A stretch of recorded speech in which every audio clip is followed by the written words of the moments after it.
We've seen very strong performance from a lot of the US financials over the past year, but European financials have somewhat lagged behind. And I think really one of the key driving forces behind that is really the fact that we've seen much lower levels of inflation, much lower levels of interest rates in Europe. So it's much harder for European banks to earn a net interest margin in line with what their US peers are able to. So we've seen much stronger performance from US financials. Coupled with that, the fact that capital markets have been so much stronger in the US, we think that's driven more of the outperformance from the US banks.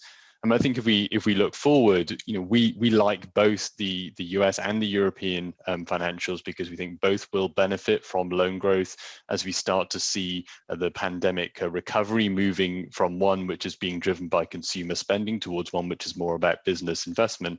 And as yield curves steepen, the very flat levels of yield curves is a particular challenge for banks at the moment, but we think that those yield curves will steepen going forward.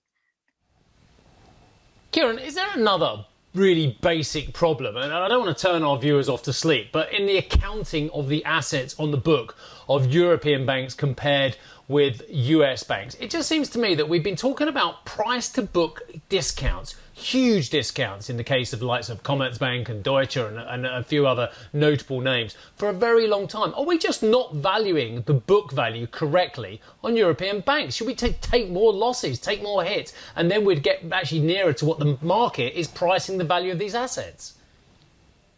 Yeah, well, I mean, clearly, the accounting of it is one cause of it, and I think the market is telling you that it doesn't see as much value in the book of European banks as is listed on the accounting statement. So I think that's clearly one part of it.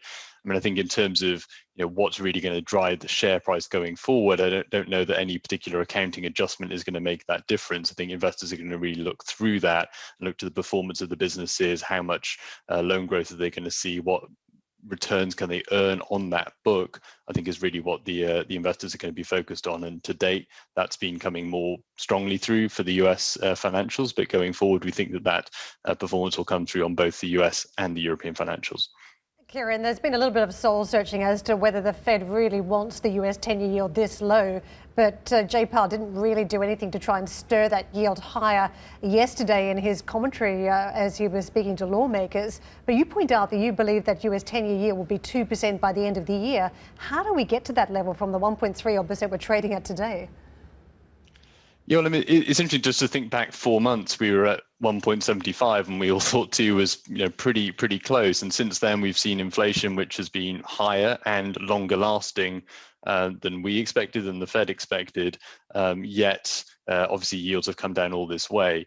We think it's important to think: is the narrative driving the price, or is the price driving the narrative? We think it might be the latter. There's a lot of technical factors which have pushed down yields. Obviously, the Treasury's cut the supply because of the debt ceiling coming up. The Fed has increased its purchases. So we think that's been a key factor driving yields down. Once that comes to an end, and investors have a look at seeing the ISM around 60, that's just not consistent with yields at these levels. So we think an end to technical factors, continued strong growth, will see yields back up towards 2% by the end of the year.